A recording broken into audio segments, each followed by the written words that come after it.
Assalamualaikum warahmatullahi wabarakatuh. Jadi di sini saya akan memberikan sedikit materi tentang upaya untuk optimalisasi peningkatan pengetahuan dan kesadaran masyarakat akan adanya penyakit di rongga mulut yang berpotensi menjadi kanker atau keganasan. Definisi kanker mulut. Kanker mulut merupakan penyakit yang terdapat di jaringan seperti di bibir, lidah, langit-langit, dinding mulut yang tidak menular dan disebabkan oleh adanya jaringan yang sudah tidak normal yang bersifat ganas, tumbuh cepat, tidak terkendali dan dapat menyebar ke bagian tubuh lain. Nah, yang ditakutkan dari sifat kanker ini tersendiri memang karena dia bersifat ganas dan apabila sudah telat mendapatkan perawatan maka bisa menyebar ke bagian tubuh lain karena telat terdeteksi. Sedangkan perbedaannya dengan tumor yang memang sering didapatkan di kehidupan sehari-hari adalah kalau tumor ini dia masih ada yang bersifat jinak dan ganas, tetapi kalau untuk kanker memang sudah bersifat ganas. Untuk jumlah kasus di dunia pada tahun 2020 sudah mencapai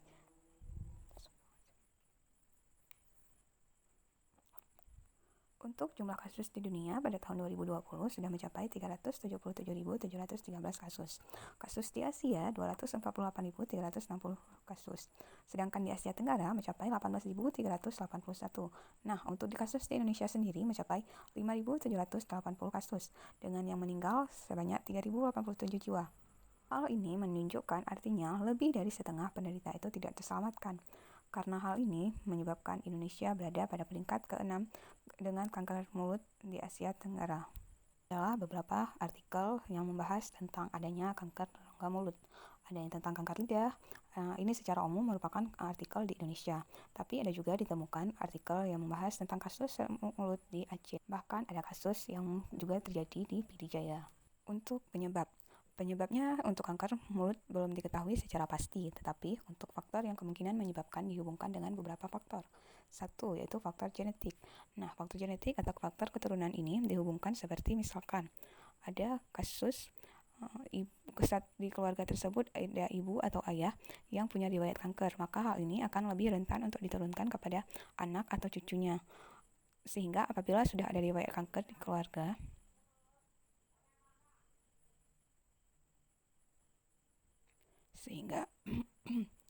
sehingga apabila sudah ada kasus kanker di keluarga, maka hal ini harus menjadi perhatian. Kemudian kedua itu ada faktor merokok, alkohol, dan tembakau.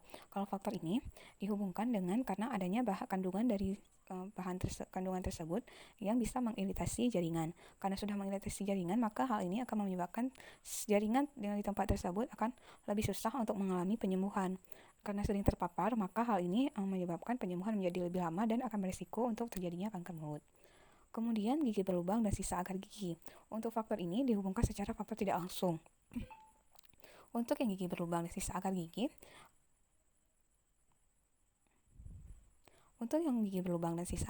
dihubungkan dengan adanya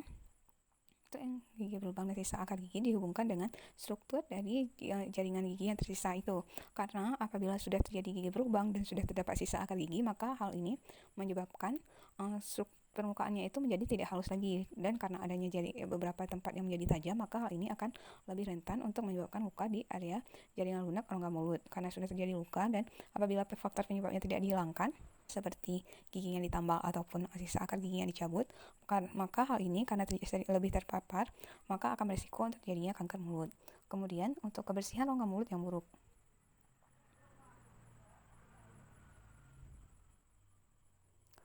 Hal ini dihubungkan dengan faktor penyembuhannya. Ketika sudah ada terjadi luka di mulut, tetapi keadaan di rongga mulut itu kebersihan rongga mulutnya buruk, maka hal ini akan memperlambat penyembuhan, sehingga akan melambat yang seharusnya dia bisa sembuh dalam beberapa hari, tapi karena tidak sembuh-sembuh, maka sel di daerah tersebut akan berubah sifat sehingga akan bisa lebih rentan untuk berubah menjadi kanker. Kemudian faktor radiasi ultraviolet. Faktor ini dihubungkan dengan adanya paparan dari matahari. Nah, untuk paparan dari matahari ini, apabila kita memang sering berkegiatan di luar ruangan, maka dianjurkan untuk menggunakan pelindung kulit seperti tabir surya ataupun sunscreen, sehingga bisa paparan matahari itu tidak langsung mengenai kulit. Kemudian yang selanjutnya itu ada virus HPV, Human Papillomavirus.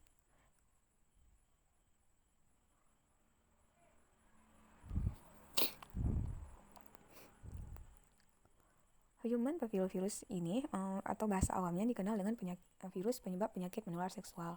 Karena ini biasanya terdapat di area genital atau area kemaluan. Tetapi beberapa kasus menunjukkan bahwasanya HPV ini juga terdapat di rongga mulut yang bisa ditularkan seperti dari ibu yang memang tertular HPV nanti ditularkan kepada bayinya, ataupun yang paling sering adalah lewat air ludah, atau yang paling ada juga dari pada saat pemeriksaan pemeriksaan gigi, di mana pasien itu tidak jujur pada saat datang ke dokter giginya, maka hal ini lebih beresiko untuk ditularkan kepada tenaga kesehatannya ataupun kepada pasien yang lain.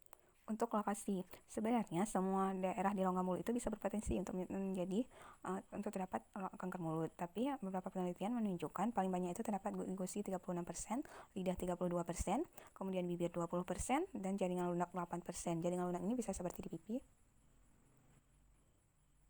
Jaringan lunak ini bisa di pipi ataupun daerah lainnya, serta di langit mulut itu 4%. Nah, ada beberapa gejala yang bisa mengindikasikan kanker mulut. Yang pertama, sariawan yang tidak sembuh lebih dari 14 hari. Nah, sebenarnya sariawan ini merupakan penyakit yang bisa sembuh sendiri tanpa harus diobati.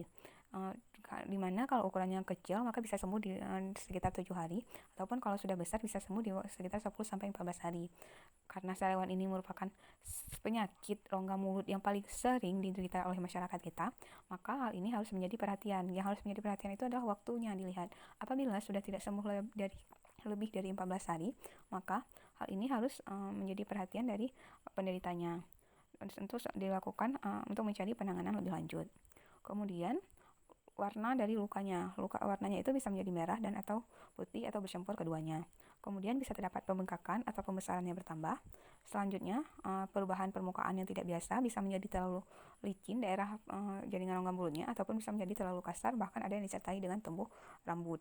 Kemudian bisa ada rasa sakit atau tidak di rongga mulut. Jadi untuk kanker ini tidak selalu sakit gejalanya, tapi ada juga yang memang tidak menimbulkan rasa sakit, sehingga karena tidak menimbulkan rasa sakit ini makanya pasien keseringan membiarkan karena mengira itu bukan sesuatu hal yang membahayakan. Jadinya ketika datang untuk lakukan pembersih pada stadium yang sudah parah. Ini adalah beberapa contoh dari kasus kanker mulut. Dimulai pada yang pertama ini, gambar yang pertama terdapat awalnya dimulai karena adanya sariawan yang berukuran kecil, kemudian bisa menjadi lebih besar apabila tidak dilakukan penanganan dan dibiarkan.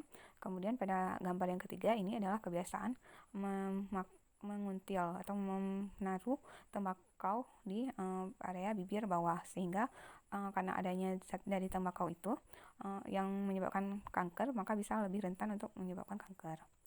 Nah, apa aja dampak dari kanker mulut? Yang pertama, jika terlambat terdeteksi, bisa menyebabkan angka harapan hidup penyidapnya menurun. Yang kedua, jika diabaikan, kanker mulut bisa berakibat fatal dan berkembang ke stadium yang lebih parah. Yang ketiga, bisa menyebabkan kematian. Jadi, bagaimana cara untuk mencegah kanker mulut? Yang pertama, rutin periksa mulut sendiri atau SAMURI. Jadi, pada kanker mulut ini, kita juga punya aksi deteksi dini.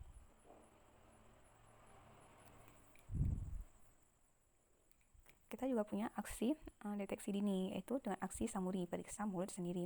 Jadi yang harus dipersiapkan itu adalah kita harus memastikan tangan kita dalam keadaan bersih, yaitu dengan pertama melakukan cuci tangan terlebih dahulu di bawah air yang mengalir. Kemudian kita perlu memerlukan bantuan dari cermin, atau jika memang dirasa perlu bisa menggunakan tambahan dari lampu ataupun senter. Kemudian aksi SAMURI ini bisa kita lakukan sendiri dengan menggunakan 2 jari. Kemudian kita berada di depan cermin, berdiri di depan cermin sambil membuka mulut. Kemudian ada 9 area yang harus kita periksa. Yang satu, tarik bibir atas, kemudian periksa bibir atas dan gusi atas bagian dalam. Yang kedua, tarik bibir bawah, periksa bibir bawah dan gusi bawah bagian dalam. Yang ketiga, tarik pipi kiri, kemudian periksa bagian dalam pipi kiri. Yang keempat, tarik pipi kanan dan periksa bagian dalam pipi kanan. Yang kelima, bawa lidah ke bagian atas, kemudian lihat seluruh bagian bawah lidah.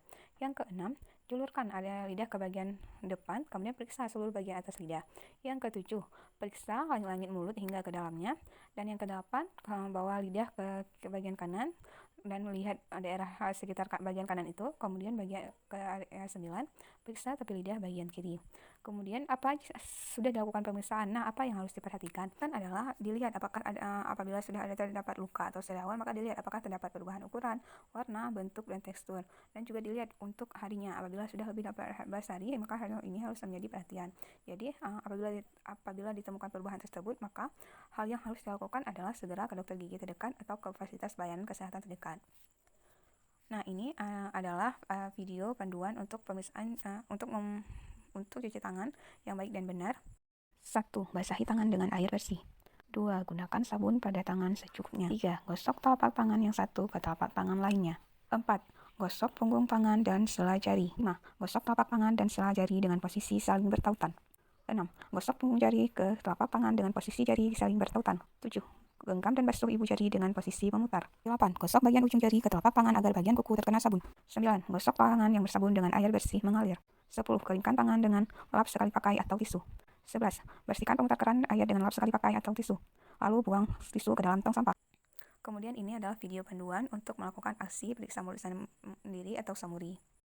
Periksa bibir atas dan gusi atas bagian dalam. 2. Periksa bibir bawah dan gusi bawah bagian dalam. 3. Periksa bagian dalam pipi kiri. 4.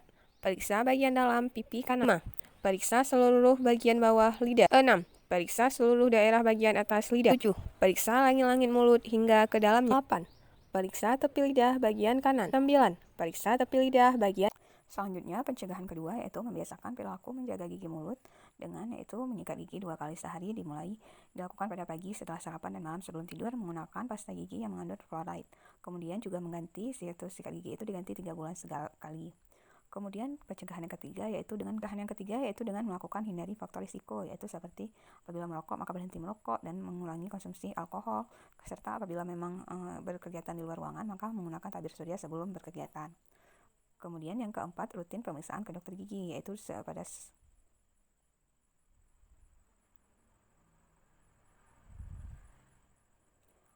ke dokter gigi setiap 6 bulan sekali atau setahun 2 kali. Karena di literatur dikatakan bahwasanya pasien awalnya tidak menyadari adanya kelainan di rongga mulut tersebut. Tetapi pada saat dilakukan iseng ke dokter gigi ataupun karena ada keluhan lain ke dokter gigi, maka pada saat dilakukan pemeriksaan, maka keseringan dokter gigi yang menemukan kasus kanker mulut ini. Padahal pasien tidak merasa tidak ada kelainan, tapi setelah dilakukan pemeriksaan ternyata ada kelainan di rongga mulutnya.